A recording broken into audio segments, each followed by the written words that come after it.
افغان طالبان سے مذاکرات ناکام، پاکستان کا دہشت گردوں کے خلاف کارروائیاں جاری رکھنے کا اعلان۔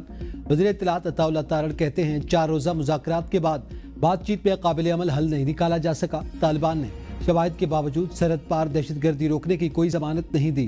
طالبان افغان عوام کو غیر ضروری جنگ میں دھکیلنا چاہتے ہیں۔ افغان طالبان نے الزام تراشی، ٹال مٹول اور ہیلے بہانوں کا سہارا لیا۔ افغان وفد نے بار بار گفتگو کے اصل مسئلے سے رخ موڑا اور کلیدی نقطے سے انحراف کیا۔ پاکستان کے شواہد پیش کیے، وہ کافی ناقابل تردید تھے۔ مذاکرات کا واحد ایجنڈا پاکستان پر افغان سرزمین سے حملوں کو رکوانا تھا۔ وزیر اطلاعات کا مذاکرات میں سہولت فراہم کرنے پر قطر اور ترکیہ سے اظہار تشکر۔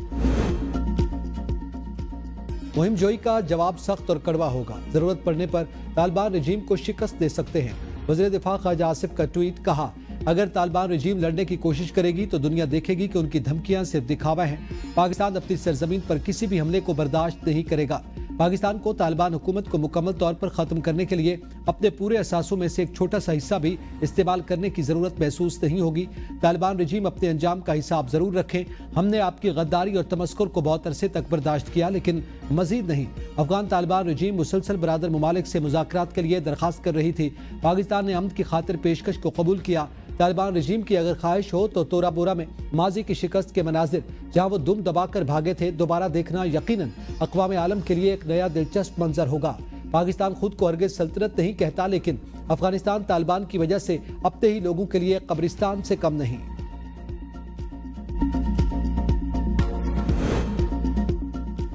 اختلافات کو مذاکرات سے حل کریں گے، محسن نقوی کی افغان نائب وزیر داخلہ سے ملاقات میں گفتگو۔ وزیر داخلہ محسن نقوی اور افغان نائب وزیر داخلہ ابراہیم صدر کے درمیان طاہران میں PCO وزرائے داخلہ اجلاس کے موقع پر ملاقات ہوئی۔ محسن نقوی کا کہنا تھا کہ اختلافات تو گھروں میں بھی ہوتے ہیں، ہم برادر ممالک کی طرح انہیں مذاکرات کے ذریعے حل کریں گے۔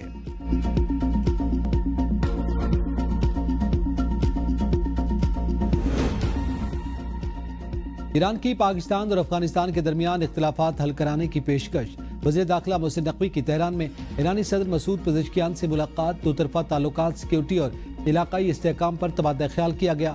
دونوں ممالک نے سیکیورٹی اور سرحدی تعاون پر زور دیا۔ ایرانی صدر مسعود پزشکیان نے کہا خطے میں امن کے لیے ہر ممکن تعاون کیا جائے گا۔ وزیر داخلہ محسن نقوی نے سپریم نیشنل سیکیورٹی کونسل کے سیکریٹری علی اردشیر لارجانی اور ایرانی ہم منصب سکندر مومنی سے بھی الگ الگ ملاقات کی۔ پاک ایران تعلقات اور سیکیورٹی تعاون بڑھانے سمیت دیگر اہم امور پر تفصیلی تبادلہ خیال۔ سکندر مومنی نے پاکستان کے دورے کی دعوت قبول کر لی۔ محسن نقوی تہران میں PCO وزرائے داخلہ اجلاس میں شرکت کریں گے۔ وزیراعظم شہباز شریف کا دورہ سعودی عرب مکمل، واپس اسلام آباد روانہ۔ ریاض کے نائب گورنر شہزادہ محمد بن عبد الرحمن بن عبدالعزیز نے وزیراعظم اور پاکستانی وفد کو کنگ خالد انٹرنیشنل ایئرپورٹ پر الوداع کیا۔ وزیراعظم نے ریاض میں منعقدہ فیوچر انویسٹمنٹ انیشیٹو کی 9ویں کانفرنس میں شرکت کی۔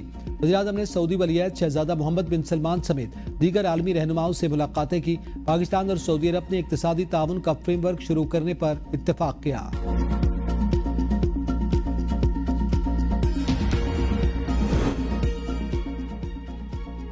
مریم نواز کی امریکی سرمایہ کاروں کو پنجاب میں سرمایہ کاری کے شاندار مواقع سے فائدہ اٹھانے کی دعوت۔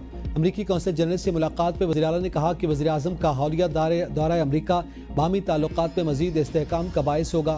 امریکی قونصل جنرل نے وزیر اعلیٰ پنجاب کے سرمایہ کاری اور تجارت کے فروغ کے بزنس پروجیکٹ کو سراہا۔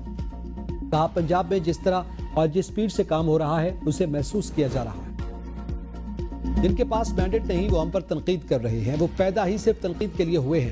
سینئر صوبائی وزیر شرجیل میمن کہتے ہیں کہ ورلڈ بینک کے اشتراک سے یلو لائن BIT بنانے جا رہے ہیں۔ کراچی میں جتنے بھی چیلنجز ہیں ان کا ہمیں احساس ہے۔ شہری ٹریفک قوانین پر عمل درآمد کریں تاکہ قیمتی جانوں کے ضیاع سے بچا جا سکے۔ میری دعا ہے کسی کا کوئی چالان نہ ہو۔ کراچی میں مزید بسیں بھی آ رہی ہیں، لوگوں کے مسائل حل کریں گے۔ حکومت سندھ کی جانب سے جو وعدے کیے گئے تھے ان کو پورا کیا جا رہا ہے۔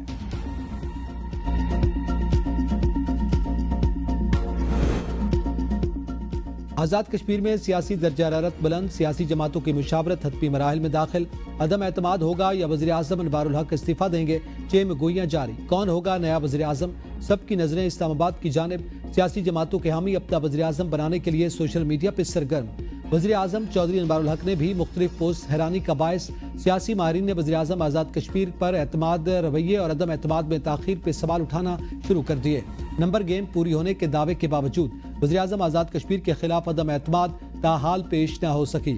آج پیپلز پارٹی میں مزید اہم نام شامل ہونے کا امکان، جماعت اسلامی کا وزیراعظم کو اسمبلی توڑ کر نئے انتخابات کا مشورہ۔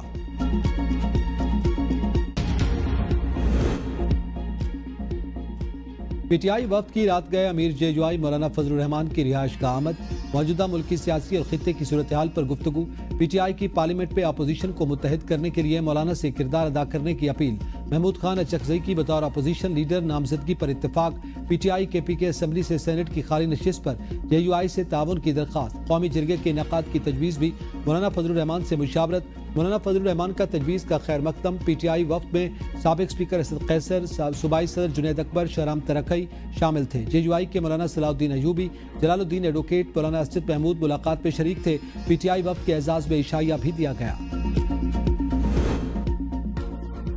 26ویں آئینی ترمیم کے ذریعے عدالتوں کو مفلوج کیا گیا، وزیر اعلیٰ خیبر پختونخوا سہیل آفریدی کا تقریب سے خطاب، کہا آئین اور قانون پامال ہو رہا ہے، یہ ہماری عدلیہ کی بے بسی ہے، اگر ججز بے بس ہیں تو وکلاء کے پاس جائیں، وکلاء نے ہمیشہ بڑے بڑے آمروں کا مقابلہ کیا، عدالتی احکامات کے باوجود مجھے بانی پی ٹی آئی سے ملنے کی اجازت نہیں ملی، 3 ججز نے حکم جاری کیا اور 1 حوالدار نے روک دیا، ایک حوالدار عدلیہ کے احکامات ردی کی ٹوکری میں ڈال رہا ہے، ہم عدلیہ اور صحافت میں بہت سے واقعات پر چپ رہے، ہم امن کے لیے قانون سازی کریں گے، وکلاء تعاون کریں، مل کر آئین اور قانون کی بالادستی اور آزادی کا تحفظ کریں۔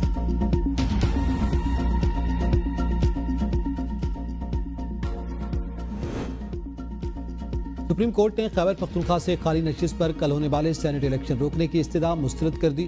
جسٹس حسن اظہر نے بیرسٹر گوہر سے مکالمہ کرتے ہوئے کہا کہ آپ خود تحریک انصاف کے چیئرمین ہیں، امیدوار نامزد کیا ہے تو پھر حکم امتناعی کیوں مانگ رہے ہیں؟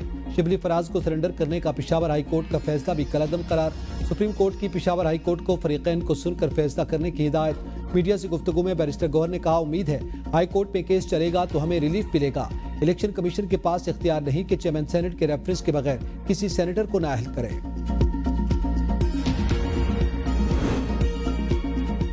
شراب اور اسلحہ برآمدگی کیس میں علی امین گنڈا پور کے وارنٹ گرفتاری جاری، عدالت کا سابق وزیر اعلیٰ خیبر پختونخوا کو گرفتار کر کے پیش کرنے کا حکم، سابق وزیر اعلیٰ کے پی کے آج عدالت میں پیش نہ ہوئے، علی امین گنڈا پور کے وکیل بھی عدالت نہ آئے، کیس کی آئندہ سماعت 11 نومبر کو ہوگی، علی امین گنڈا پور کے خلاف تھانہ بارہکہو میں مقدمہ درج ہے۔ ملک بھر کے گیس صارفین ہو جائیں تیار، گیس کمپنیوں نے گیس مہنگی کرنے کی درخواستیں دائر کر دی، سوئی نظر کی گیس 189 روپے فی M M B T U gas مہنگی کرنے کی درخواست، سوئی صدر نے گیس 125 روپے 41 پیسے فی M M B T U مہنگی کرنے کی درخواست دائر کی، درخواستوں پر 7 نومبر اور 11 نومبر کو سماعت ہوگی۔